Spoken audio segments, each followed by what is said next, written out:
संसार के लोभी पुरुष बड़ी कठिनाई से धन का संचय करते हैं। लिंग पुराण में तो एक बड़ी सुंदर बात लिखी है। लिंग पुराण में लिखा है कि मनुष्य अपने प्राण को हथेली पर लेकर तब धन का अर्जन करता है। धनार्जन करने में अपने प्राण हथेली पर रखने पड़ते हैं। अब लोग हवाई जहाज से यात्राएं करते हैं व्यापार के निमित्त, तो प्राण हथेली पर लेके तो यात्रा ऊपर से कुछ हो जाए क्या ठिकाना। ट्रेन में चलो, बस में चलो, प्लेन में चलो, जहाज में चलो, पानी वाले जहाज में चलो, कमाने के लिए घर से निकला है तो अपने प्राण हथेली पर लेकर के निकला है। इसलिए लिंग पुराण में लिखा है कि यति माने सन्यासी, कथनचित उससे कोई पाप बन जाए तो उसका प्रायश्चित है, किंतु सन्यासी यदि चोरी कर ले तो उसका प्रायश्चित नहीं। ऐसा लिंग पुराण में लिखा है। क्यों? बोले मनुष्य अपने प्राण हथेली पर लेकर धन का अर्जन करता है तो जितने लोगों का धन हरण किया है उतने लोगों के प्राण हरण का पाप उसे लगता है। उतने लोगों के प्राण उसने ले लिए, इसलिए चोरी का प्रायश्चित नहीं है। देखो अभी हम आपको बता ही देते, श्लोक बता देते हैं। बड़ी सुंदर बात लिखी है।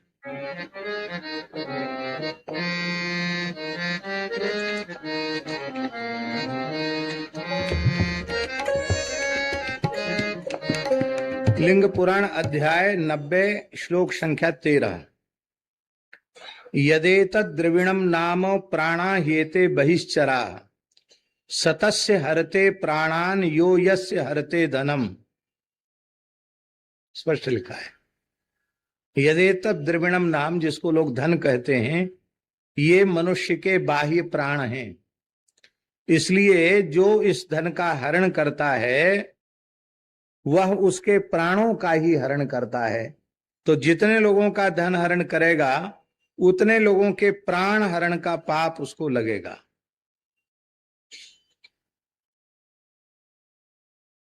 इतना निषिद्ध है। तो धन ऐसा नहीं है, धन भी बड़ी कठिनाई से अर्जित होता है। इतनी कठिनाई से अर्जित धन का संचय तो करते हैं, किंतु उस संचित धन का दान नहीं करते हैं। संचय का प्रयोजन यदि दान नहीं है तो संग्रह ही दुख का मूल है, दुख का कारण।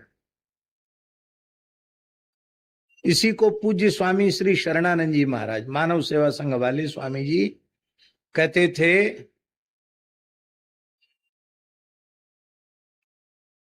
बटोरना विषाद है और बांटना प्रसाद है। उनकी तो विचित्र शैली थी बोलने की। बटोरना विषाद है, जितना संग्रह करते चले जाओ उतना विषाद, उतना दुख, उतना कष्ट बढ़ता चला जाएगा। और बांटना प्रसाद है। प्रसादस्तु प्रसन्नता, प्रसन्नता को प्रसाद कहते हैं। तो जितना बांटोगे उतनी प्रसन्नता रहेगी।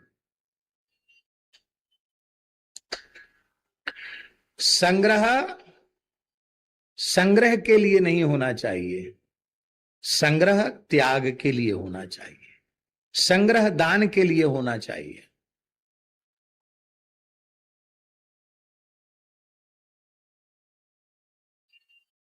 पहले कथा कहते थे तो कथा में कुछ आता था तो उसको मने नहीं करते थे। पोथी पे कुछ ना कुछ चढ़ता था, कपड़ा लत्ता बर्तन, तो सेवा में लग जाता था। फिर ये नियम ले लिया गया कि कथा के माध्यम से न सीधे सीधे न प्रकारांतर से कुछ लेना नहीं। तो उस समय की बात है जब अपने आप कुछ आ जाता था। कलकत्ते के कुछ लोग थे, वृंदावन में कथा हुई तो मारवाड़ी समुदाय में थोड़ा उत्सव होते हैं, जन्म उत्सव है, रुक्मिणी विवाह है, तो ऐसे अवसरों पर लोग खूब आभूषण है, वस्त्र है, माताओं के कपड़े हैं, वो सब देते हैं। तो कलकत्ते के लोग थे, बड़े अच्छे लोग थे, तो उन्होंने बहुत बढ़िया बढ़िया रेशमी साड़ियां, कुछ आभूषण दिए। तो हमारे मन में आया उस समय कि भगवान की पोशाक बन जाएगी इसकी, और मंदिर में पर्दा, अगाड़ी, पिछवाड़ी बन जाएगी, और जो आभूषण भगवान को धारण हो सकते खाक चौक में वो हो जाएंगे, और जो माताओं के उपयोग के होंगे वो माताओं को प्रसाद रूप में दे दिया जाएगा। ऐसा हमारे मन में आया। तो ज्यादा दूर कथा नहीं हो रही थी, सामने सुदामा कुटी में ही कथा हो रही थी। और वो भर के सामान आया तो पूज्य गुरुदेव पहाड़ी बाबा बैठे थे। उन्होंने कहे कहाँ ले जा, तो धरो सामने रखो, सब रख लिया। बोले जाओ गोपेश्वर महादेव दर्शन करके आओ। ठीक है। हम दर्शन करने गए, इतने में मोहल्ले की एक ब्रजवासन मैया आई, ब्राह्मणी। बोले देखो रुक्मिणी ब्याह का प्रसाद है, इसमें से जो जो अच्छा लगे उठा के ले जाओ, और अपने घर में जाके बोल दो देखो थोड़ी देर का मेला है, फिर उठ जाएगी, बाजार उठ जाएगा फिर। तो मोहल्ला की माताएं आ गईं, और 5-7 मिनट ही लगा होगा हमको लौट के आने में, वहां सब साफ। तो महाराज जी बोले, हमने पूछा विद्यार्थी से, मैंने कहा सामान रख दिया क्या? बोले जहां से आया था वहीं चला गया, गृहस्थियों से आया था और गृहस्थियों के पास चला गया। हमने कहा महाराज जी हमारे मन में आ गया था कि इसकी पोशाक बन, अरे हमारे राम जी के यहाँ दरबार में कोई कमी है क्या जो माताओं के कपड़ों से हम पोशाक बनवाएंगे? नहीं नहीं नहीं, बढ़िया अच्छे से अच्छे कपड़ा खरीदो, पोशाक बनाओ, भगवान के दरबार में कोई कमी है क्या?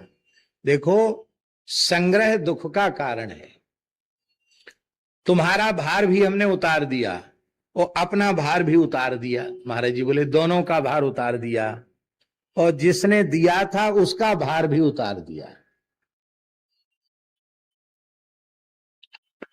कुछ बर्तन इकट्ठे हो गए, स्टील के होते ना, थाली, कटोरा, लोटा, गिलास। अब महाराज बहुत से लोग ऐसे होते जो बेच लेते हैं, ये तो बहुत बड़ा पाप है, दान की वस्तु बेचनी नहीं चाहिए। प्रायः यज्ञ कर्मकांड गृहस्थ धर्म का पालन करने वाले जो पूजा पत्री वाले लोग हैं या अथवा कथा व्यास हैं, वो ज्यादा से ज्यादा सामान बेच ही लेते हैं, ऐसा प्रायः होता है, उसको लोग बुरा नहीं मानते। लेकिन वस्तुतः दान की वस्तु बेचने के लिए नहीं मिली।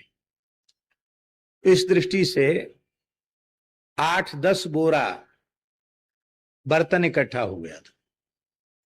प्रयाग का कुंभ आया, महाराज जी बोले ये सब शनिचर इकट्ठा हो गया है आश्रम में। लोहे को क्या बोले? बोले शनिचर इकट्ठा हो गया है, तुम कुंभ में ले जाओ। हमने कहा महाराज जी इनका क्या होगा? अरे होगा क्या, जाते ही खीर मालपुआ की रसोई करना, और कटोरा, थाली, पत्तल की जगह थाली, कटोरा, गिलास, लोटा, जो बर्तन है सब बांट देना, और पंगत के बाद हाथ जोड़ के कह देना महाराज हमारे यहाँ मांजने की व्यवस्था नहीं है, जिसने जिसमें खाया हो अपने साथ ले जाओ। 10-12 बोरा बर्तन पहली पंगत में ही समाप्त हो गए। कोई कम्बल बांटने वाला आए ठंड में, नारायण जी, तो ये नहीं कहते थे कि हाँ कुछ रख लो इसमें से, आगे पीछे कुछ विचार करें, लाओ लाओ लाओ, बुलाओ बुलाओ सबको। एक बार सब बांट दिया तो अब फिर भी लोग आगे लेने वाले, महाराज हम तो रह गए, हम बच गए, कंबल खत्म हो गया। तो अपना ओढ़ने वाला कंबल महाराज ने दे दिया।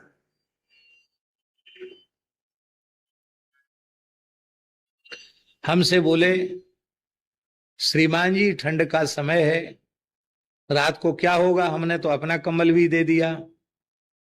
तो हमने बोले तो कोई नया कंबल हो जिसका तुमने प्रयोग ना किया हो तो हमको दे देना। तो एक बढ़िया कंबल था, मोटा कंबल था, महाराज जी को उड़ा दिया। सवेरे बोले तुमने मुझे क्या समझ रखा है, गधा समझ रखा है क्या? हम तो डर गए, इतना वजन मेरे ऊपर लाद दिया, मेरी तो दम घुटने लग गई। अरे राम राम, हम तो पतली सी लोई ओढ़ के सोते हैं, इतना मोटा कंबल ओढ़ने से नींद आ गई। रात को 2 बजे उठते थे, सो 4-5 बज गए, कंबल छोड़ा नहीं गया। ले जाओ ले जाओ प्रसादी, तुम ले जाओ, हम तो पतला लेंगे, इतना मोटा हम नहीं लेंगे। ठंड में थोड़ी ठंड सहनी चाहिए। हम इसलिए ये उदाहरण दे रहे हैं, ये केवल पोथियों में लिखी हुई बातें नहीं हैं, हमने महापुरुषों के जीवन में प्रत्यक्ष घटित होते हुए देखा है।